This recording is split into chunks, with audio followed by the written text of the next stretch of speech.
Folks, wouldn't you know, we're on this off the hook eclipse week, and you knew I was going to do a video, and here I am. So we have this eclipse week in front of us here. The planets are moving, I should say the moon is moving through the signs of Capricorn and Aquarius. It's going to join Saturn, and also we have these retrogrades continuing through Pisces. And by the end of the week, Saturn is going to be in Pisces.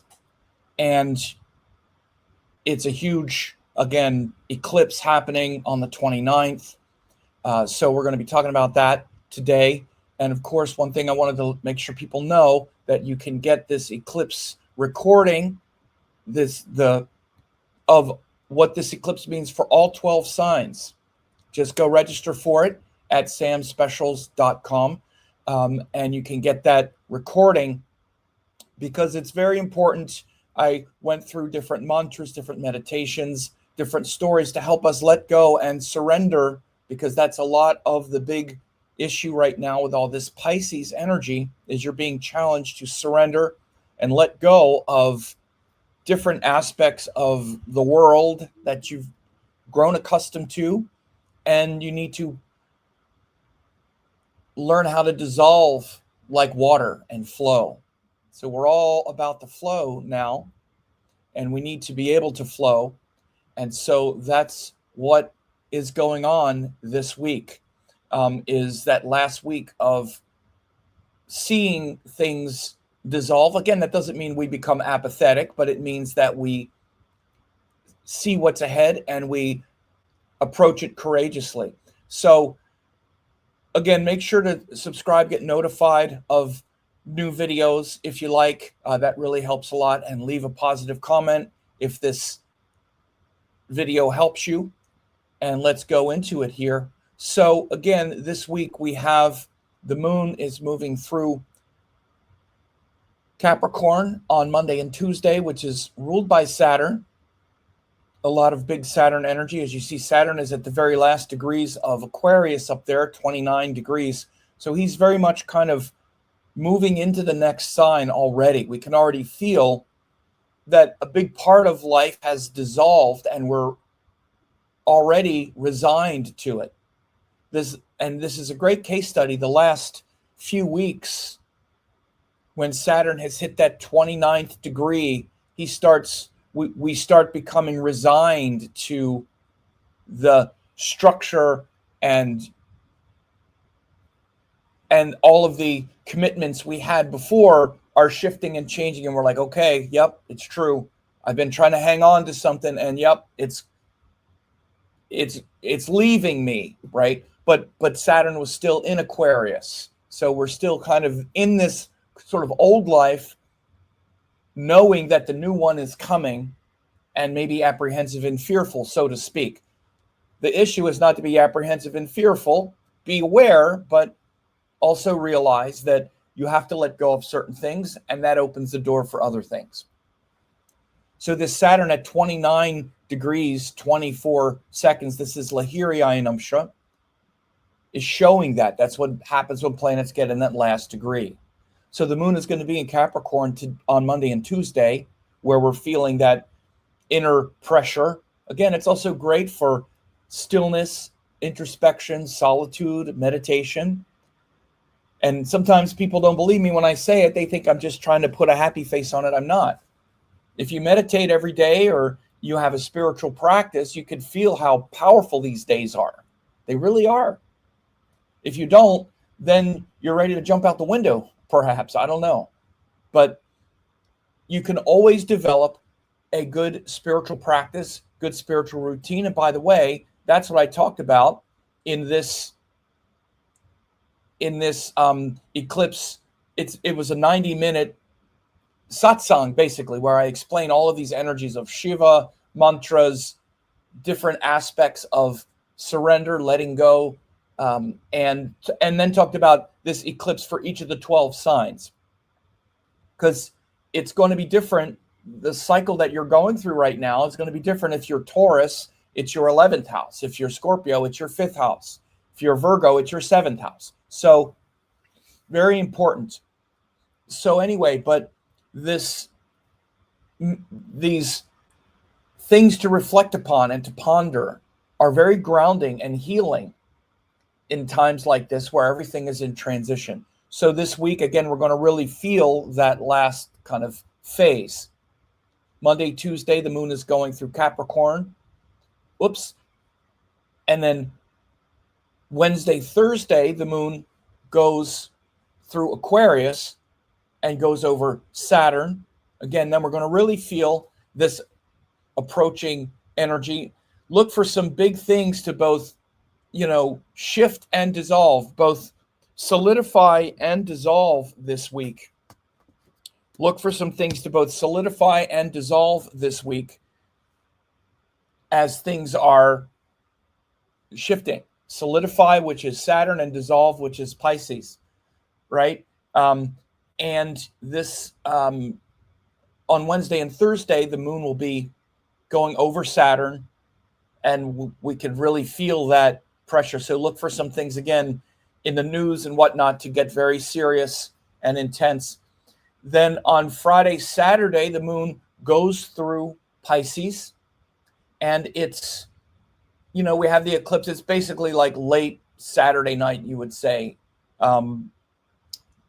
late Friday night, early Saturday, early on the 29th, at least here in the U.S. So then we have that eclipse, and again, we're all like that day, some incredible thing will happen. It's not necessarily that day. Often it's building up to things like this that can show the most intense possibilities. The things that I've seen and noticed and wondered about are especially financial changes could really come over the next few weeks. We might even see some big financial changes and corrections this week. And they could be in the positive realm. Often, though, when you're dealing with things like fiat capital, things dissolving isn't a good idea because, when we had the stock markets crashing a couple of weeks ago, we saw like trillions of dollars just dissolve and disappear. Okay. But those trillions of dollars were never money in our hands. They were wealth and the abstract concept of money. All of these abstractions, these fiat capricious abstractions like money, are what can be dissolving right now.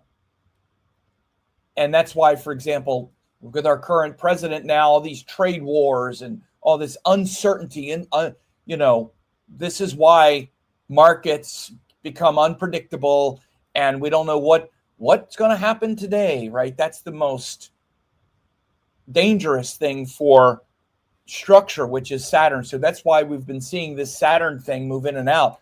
But then once he crosses that threshold into Pisces,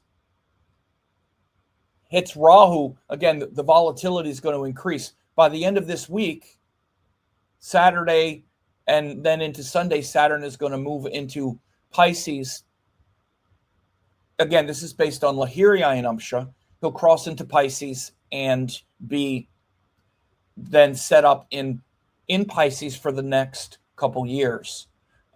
So in addition, we have this Mercury and Venus retrograde. What's going to happen is Mercury is retrograde here on Monday. He's join the sun, then he passes the sun right directly in front of the sun. So when Mercury and Venus are both retrograde and combust, they're closer to the earth than at any other time. And generally, you can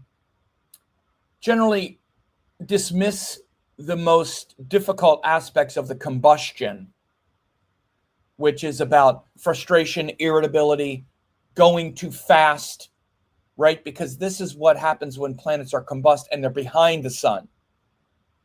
The other planets can be combust when they're furthest away from the earth and behind the sun. But Venus and Mercury can also be retrograde and combust, means they're joined the sun in ecliptic longitude. But since they're closer to the earth, that problem of combustion is less. And the problem of combustion is getting angry, frustrated, irritated. Now, again, you might be saying, well, everybody seems irritated to me. Again, it's a very generic thing to say. that come from a lot of things. Mars is still in Gemini. But in general, I say this because Mercury and Venus retrograde are very powerful right now. They're very close to the Earth as well, like planets are when they're retrograde. And the combustion, though, does give a lot of energy and power when planets are combust. The sun's energy is really pushing them forward. Here it's pushing them forward internally. So this is a great time to really reflect on things like how you relate to others, the type of agreements that you make with others, and be real about it. Don't just fall into your same patterns and habits and expectations that, you know, everybody needs to respect you, but as soon as they don't, you get to disrespect them without any examination of whether you've communicated properly in the first place, or whether or not, you know, how much you've, you know, projected and assumed things, and et cetera, et cetera. These are all issues that we have. Interpersonal problems are very much under the microscope right now in the midst of all of these changing external aspects because of that Mercury-Venus retrograde and now combustion this week. And again, Venus is exalted, Mercury is debilitated. So this Nichabanga is going on, where the difficulty of Mercury may be to see it clearly, because Mercury in Pisces is more creative and not frustrated, and sort of checked out a little bit from all of the practical worries. But that's being somewhat rescued by Venus, that's saying, well, look, just find the beauty and joy in things and be devoted. You know, there's enormous devotion right now, bhakti. You know, I did a video last week on the aspects of divine love in the Indian system, where I talked about all of these different qualities of love. Here in the West, we often just talk about love, and we're basically talking about kama, which is desire. And love is the thing that we're trying to get from somebody in some romantic relationship. And then when it doesn't work, we're angry and frustrated and feel like a victim and all this. That's not love. It's not the type of love that we then are looking for. We're looking for prema. We're looking for, you know, bhakti. We're looking for higher forms of love through, and trying to find it through kama and desire. So now is a great time to understand these things. And again, if you didn't see the video, you know, go ahead and subscribe to the channel. Like I said earlier, I do these kinds of videos all the time, and, you know, get notified, and, you know, leave a positive comment. If you're still watching, please click like as well. But that's why I talked about that right now is an amazing time to learn these things and to do them better. And again, maybe even make amends with people where you've done it wrong. Clear that energetic field instead of carrying all of that confusion around and spreading more of it. So this is a huge thing on the personal level that's happening right now with all these retrogrades. They're really, as it says here, retrogrades on blast. That's really what it is. They're being blasted by the sun, right? Being blasted by the sun and the sun's energy. So learn those things. And again, this satsang that I did is also a great time for you to really learn these energies. Learn these energies of Pisces, of Saturn, Shiva, these pure teachings. So many people watch these videos, and again, it's Vedic astrology is part of this thing and that thing and this thing and that thing. And it's not, there's no coherence to it. And it's often a fear-based, oh my God, what's going to happen? It's from this position. Again, it doesn't have to be. There's nothing wrong. This idea that something bad's going to come along, or something bad is happening, and now something good is going to happen. Look, I get it, but at the same time, for those who are tuned in and dialed into what's also happening, it's a time of enormous devotion and joy. And yes, in the midst of uncertainty, if I told you what's going on in my life relative to uncertainty, you'd be like, wow, okay. Yeah, we're all riding a wave of uncertainty. But if you want to really see how it affects you, again, there's a link here below the video. Sit back and listen. It's a 90-minute free class. And again, I share some really beautiful stories from the Indian tradition about the snake and the rope and water getting in the boat and stories relative to my Guru Amma, about Lord Shiva, about Pisces, about meditation. It's a very deep, rich way to kind of reset and get your mind right if you're frustrated or you're fearful right now of what's happening. Again, it's free. Check it out. But again, these are very transitional times. And then, by the end of the week, then after the eclipse on next Sunday, the moon moves into Aries, and then we've sort of cleared that eclipse field. But anyway, I wanted to make this video because this is a very pivotal week of what's happening.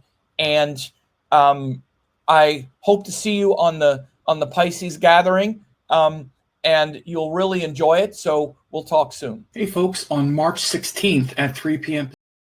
Hey folks, on March 16th at 3 p.m. Pacific time, I'm going to be doing a Pisces. For a limited time, I'm offering 10 hours of masterclasses, Yoga and Vedic Astrology, Quantum Vedic Astrology, and Spiritual Astrology Masterclass. These are 3 great courses that will really help you a lot. Now, in case you don't know who I am, I taught the AstroVed certification